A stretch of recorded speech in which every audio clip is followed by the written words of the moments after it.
In the shadowed halls of the Louvre, where the whispers of Renaissance masters echo through time, a single act of human folly in 1911 transformed a quiet portrait into a riddle etched in the cosmos.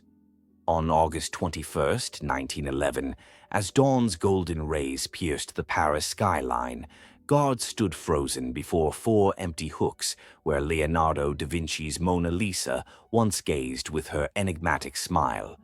Shattered glass lay scattered on the floor, a lone thumbprint gleaming like a cryptic rune from a forgotten age. Misfiled in the labyrinthine archives of police bureaucracy, this print should have consigned the painting to oblivion.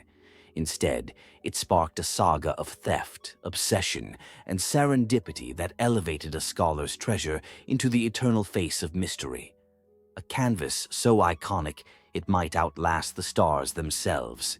How did a clerical oversight transmute a Renaissance portrait into the world's most enduring enigma? What drove Vincenzo Peruggia, a humble Italian glazier, to steal a painting he believed was Italy's stolen birthright?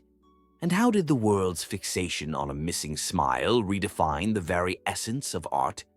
We're unraveling the full chronicle of the Mona Lisa theft, a daring heist that laid bare the Louvre's fragility, a cascade of investigative blunders that fueled a global obsession, and a cultural rebirth that immortalized her gaze. This is no ordinary crime story. It's a modern myth where human ambition, a misfiled clue, and the tides of fate wove a masterpiece into the fabric of eternity. Join me as we step into this hidden vault of history, where secrets whisper of a world transformed by error. To understand this tale, we must first journey to Paris in 1911, the zenith of the Belle Époque, a golden era of innovation, elegance, and cultural rivalry. The Louvre, once a royal palace, now reigned as the world's cultural colossus, its galleries a mosaic of treasures from ancient Egypt, classical Greece, and Renaissance Italy. Amid this splendor hung the Mona Lisa, painted by Leonardo da Vinci between 1503 and 1506. Her elusive smile, crafted with the sfumato technique that blurred light into shadow, was a marvel of subtlety. Her gaze a quiet riddle that captivated art scholars, but rarely the public. Acquired by King Francis I in 1519, carried to France by da Vinci himself, it had adorned the Louvre since 1797, catalogued as item number 779, a gem overshadowed by the grandeur of Raphael's Madonnas, Titian's vibrant canvases, or the emerging allure of Impressionist works. In this age, Renaissance art was often eclipsed by Baroque drama and modernist experimentation. Public museums, a 19th-century invention, were shifting art from elite salons to mass audiences. Yet the Mona Lisa remained a connoisseur's piece, its delicate brushwork lost on casual visitors. The Louvre's security mirrored this indifference. No alarms, no cameras, only weary guards and flimsy locks. A 1907 theft of a Mona Lisa copy, unnoticed for days, exposed this fragility, a warning unheeded. Into this world stepped Vincenzo Peruggia, a 30-year-old Italian immigrant born in Dumenza, Lombardy, in 1881. Arriving in Paris in 1908, he joined the Louvre staff as a glazier, a skilled but unremarkable craftsman. Yet, Peruggia was shaped by a deeper force. Italy's 1861 unification had sparked a nationalist fervor, a yearning to reclaim cultural glory from nations like France, which he believed had plundered treasures like the Mona Lisa during Napoleon's campaigns. Peruggia's plan was audacious, yet deceptively simple, rooted in a delusion of national redemption. He wrongly believed Napoleon had looted the Mona Lisa from Italy. In truth, da Vinci sold it to Francis I. This misconception, fueled by Italy's post-unification pride and resentment of French cultural dominance, cast Peruggia as a liberator in his own mind. In the summer of 1911, he was tasked with installing protective glass cases in the Salon Carré, the Mona Lisa's home. This role granted him intimate knowledge, every lock's weakness, every floorboard's creak, every guard's blind spot. On Sunday, August 20th, 1911, the Louvre's weekly maintenance day, Peruggia seized his moment. As 400 workers bustled through the galleries, cleaning and repairing, he slipped into a storage closet, cloaked in his white glazier's smock, a perfect disguise amid the chaos. After nightfall, as silence enveloped the museum, he emerged.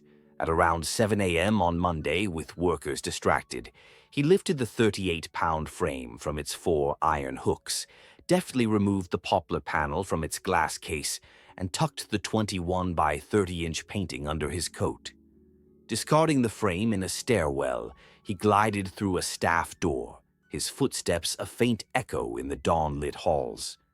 No lasers, no sirens, just a man and a masterpiece vanishing into the Paris mist.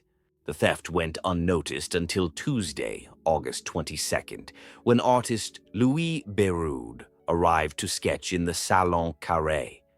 Spotting the barren hooks, he gestured to a guard. Perhaps she slipped out for a café au lait. The guard's face blanched, and by 9 a.m., the Louvre was a maelstrom of panic. The museum closed for a week, an unprecedented act, hemorrhaging thousands in revenue. Paris police sealed borders, scoured sewers, and interrogated 800 staff, including Peruggia, who played the unassuming worker and slipped through their grasp. A pivotal clue emerged, a left thumbprint on the shattered glass case, glinting like a taunt from fate. Since 1909, after a prior Louvre theft, police had adopted Alphonse Bertillon's anthropometric system, fingerprinting employees, but only their right thumbs, presuming symmetry. Peruggia, a left-hander, left a print that didn't match the right-hand files, a clerical error that derailed the investigation. This blunder was compounded by wild goose chases. Police pursued Argentine gangs, suspected international art syndicates, and even arrested poet Guillaume Apollinaire and artist Pablo Picasso, misled by their avant-garde ties. Detectives searched Peruggia's apartment twice, once pausing atop the trunk with a false bottom hiding the painting, oblivious to the masterpiece mere inches below. These cascading errors stretched the mystery for 2 years, transforming a theft into a legend whispered across continents. The theft unleashed a cultural tempest. On August 23rd, Le Matin screamed "La Joconde enlevée" in towering headlines, igniting a frenzy that swept Europe and beyond. Crowds besieged the Louvre, not to see art, but to gaze at the empty wall, as if the Mona Lisa's absence held its own enchantment. Postcards of the 4 hooks sold out. Newspapers churned out sketches, poems, and theories, from shadowy cartels to a lovesick thief stealing for passion. Before 1911, the Mona Lisa was a scholar's treasure, its sfumato technique and subtle gaze overlooked by the masses. The theft changed everything. The Belle Époque's mass media, newspapers, telegraphs, early photography, amplified the saga, making it the first global art scandal. People who'd never visited the Louvre debated her enigmatic smile, casting it as a symbol of lost beauty, a void that gripped imaginations. By 1912, she was no longer catalogue number 779, but a cultural phenomenon, her absence fueling what historians call Mona Lisa mania. This obsession, born from chaos, elevated her to the first artwork with true celebrity, reshaping how humanity valued art itself. For 2 years, Peruggia hid the Mona Lisa in his modest Paris apartment, wrapped in red silk within a trunk's false bottom. Growing restless, he dreamed of returning her to Italy, believing he'd be hailed as a national hero. In November 1913, he wrote to Alfredo Geri, a Florence art dealer, signing as Leonardo Vincenzo and demanding 500,000 lire for the painting's return. On December 10th, at the Uffizi Gallery, Gehry and experts verified the Mona Lisa's crackle patterns and Louvre stamp, confirming its authenticity. Peruggia was arrested in his hotel room, the painting recovered, its poplar panel pristine despite its exile.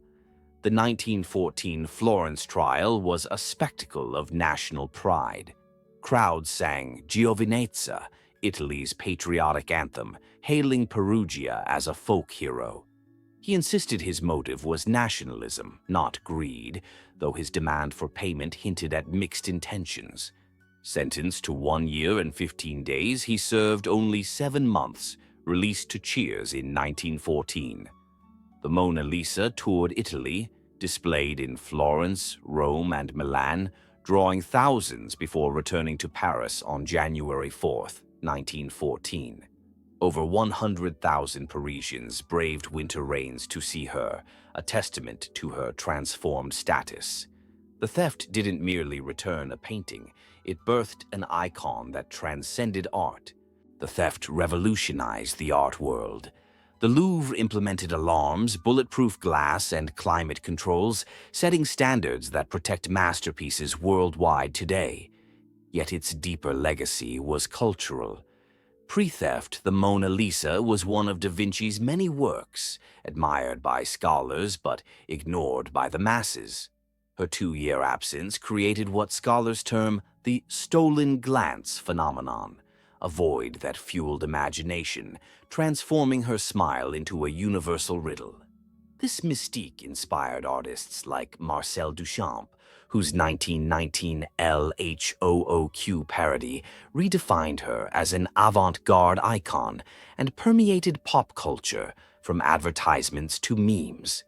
Human errors, Peruggia's misguided patriotism, the police's misfiled print, the Louvre's lax security, formed the crucible. Without the 2-year delay, the Mona Lisa might have been recovered swiftly, remaining a footnote in art history. Instead, these blunders amplified her allure, proving that humanity's greatest treasures often emerge from its greatest mistakes. Her gaze, once a subtle detail, now draws millions annually, a symbol of our ability to find meaning amid chaos. To your esoteric audience, the Mona Lisa theft is more than a heist. It's a modern myth, a tale of fate weaving destiny from human folly. Was Peruggia's act guided by an unseen hand, a spark to awaken the world to Da Vinci's genius? Her smile, with its elusive depth, feels like a cipher from Thoth's forbidden tablets or an alchemical secret encoded in paint, revealed only through absence. Like Göbekli Tepe's buried pillars, sealed to guard sacred truths, or Doggerland's sunken plains, lost to time's tides, the Mona Lisa's disappearance was a deluge that birthed a legend. This story resonates with your niche's hunger for hidden narratives. The Mona Lisa's journey mirrors ancient myths of loss and rebirth, Orpheus retrieving Eurydice, Inanna's descent and return. Her bulletproof shrine in the Louvre is not just a safeguard, but a monument to that fleeting loss, a testament that even in error, humanity crafts legacies that echo across millennia. What other treasures, hidden in history's shadows, await their moment to shine? The Mona Lisa's story challenges us to reconsider art's power. Before 1911, art was the domain of elites. The theft democratized it, making a single painting a shared human heritage. It revealed how absence can amplify presence, how a stolen glance can outshine 1,000 masterpieces. For your audience, it's a reminder of the esoteric threads that bind us to the past. Each brushstroke a story, each error a stepping stone to immortality.